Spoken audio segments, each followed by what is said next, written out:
The Qur'an affirms the equality of the human being. Equality as a divine, not human, construct. Human equality is one of the most frequently discussed ideals in modern political and social discourse. Concepts such as human rights, racial equality, gender justice, and social equity dominate global conversations. Yet these ideas, though often presented as modern achievements, were articulated with unmatched clarity and moral authority in the Qur'an over 14 centuries ago. Islam does not treat equality as a social experiment or evolving ideology, but as a divinely revealed truth, rooted in the nature of creation itself. The Qur'an does not merely call for equality in a limited legal or political sense. It establishes equality at the deepest levels of origin, dignity, moral worth, accountability, and divine judgment. It dismantles racial hierarchies, tribal supremacy, inherited privilege, gender-based spiritual discrimination, and collective guilt. In their place, it erects a moral framework in which all human beings stand equal before Allah, distinguished only by righteousness, taqwa. This video explores how the Qur'an affirms the equality of the human being through foundational principles: shared origin, purposeful diversity, moral nobility, unity of humanity, prophetic abolition of racism, spiritual equality of men and women, inherent human dignity, divine ownership, individual accountability, and perfect justice. Drawing from the Qur'an and Sunnah, this study demonstrates that equality in Islam is not symbolic, but structural, ethical, and timeless. 1. One origin, one human family. O mankind, fear your Lord, who created you from one soul and created from it its mate and dispersed from both of them many men and women. Qur'an chapter 4 verse 1. The Qur'an establishes human equality at the very beginning of its moral worldview by addressing all people collectively. O mankind. This universal address is deliberate. It precedes any distinction of faith, race, or nation and emphasizes that all humans belong to a single family. The phrase "created you from one soul" affirms that every human being, regardless of color, ethnicity, or lineage, shares the same origin. There is no separate creation for different races, no divine hierarchy embedded in human biology. The Qur'an thus rejects all claims of racial superiority at their very root. By reminding humanity of its shared origin, Allah cultivates humility. Kings and servants, rich and poor, scholars and laborious all trace their existence back to the same source. Islam therefore treats arrogance based on lineage or race as a moral disease, incompatible with true faith. This verse also establishes equality between men and women at the level of creation. Both originate from the same soul, not separate or unequal sources. The Qur'anic narrative thus corrects myths that portray women as secondary or derivative in value. 2. Diversity as a sign, not a hierarchy. O mankind, indeed we have created you from male and female and made you peoples and tribes that you may know one another. Qur'an chapter 49 verse 13. Having established a shared origin, the Qur'an turns to the reality of human diversity. Differences in language, culture, ethnicity, and tribe are not denied or erased in Islam. Instead, they are presented as intentional signs of Allah, not markers of superiority. The purpose of diversity is explicitly stated, that you may know one another. This knowledge implies mutual recognition, cooperation, and respect, not domination or exclusion. Islam therefore transforms diversity from a source of conflict into a means of enrichment. Historically, societies often use tribal or ethnic identity to justify oppression. The Qur'an confronts this directly by stripping diversity of any moral hierarchy.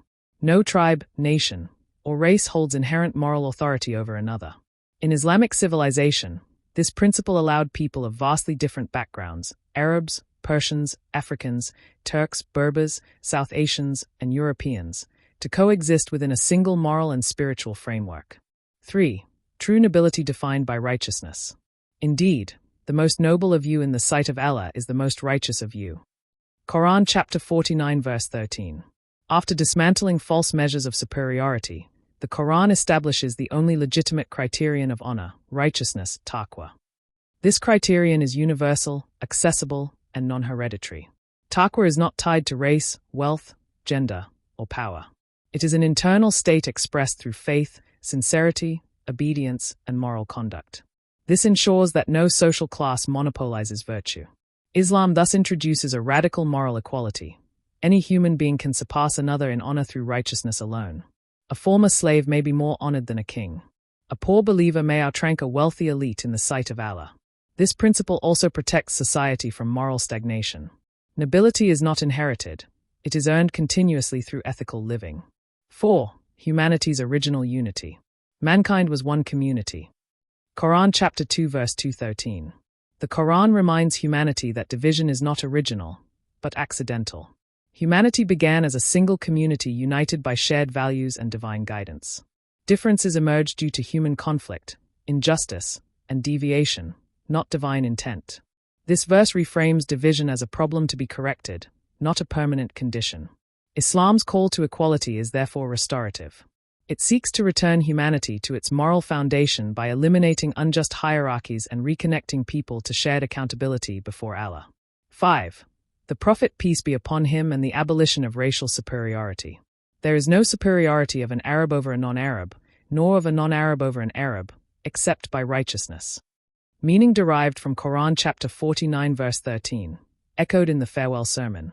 The Prophet Muhammad, peace be upon him, translated Qur'anic equality into lived reality. In his farewell sermon, he publicly abolished racial and ethnic superiority before a massive gathering of believers. This declaration was unprecedented in human history. At a time when slavery, tribalism, and ethnic pride defined societies, Islam proclaimed moral equality with divine authority. The Prophet, peace be upon him, reinforced this principle through action. Bilal, a former African slave, was honored as the first caller to prayer. Salman al-Farisi, a non-Arab, was praised as part of the Prophet's household. Islam thus replaced racial identity with moral identity. 6. Spiritual equality of men and women. Whoever does righteousness, whether male or female, while being a believer, we will surely cause him to live a good life. Quran chapter 16 verse 97.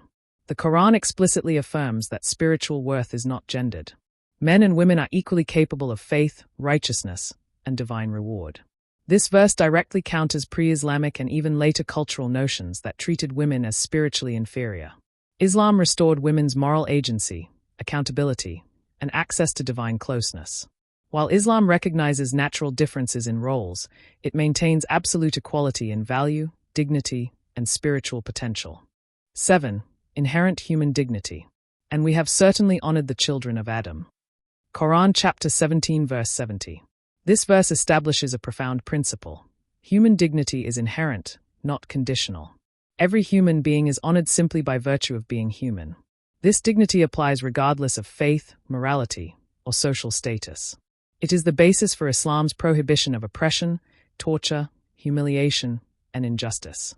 Violating human dignity is not merely a social crime, it is a violation of a divine grant. 8. Equality under divine ownership. To Allah belongs whatever is in the heavens and whatever is on the earth. Quran chapter 31 verse 26. All human equality ultimately rests on one truth: Allah alone owns everything. No human being has absolute authority over another. This principle dismantles tyranny and arrogance. Power, wealth, and status are temporary trusts, not permanent entitlements. Before Allah, rulers and subjects stand equally accountable. 9. Individual moral accountability.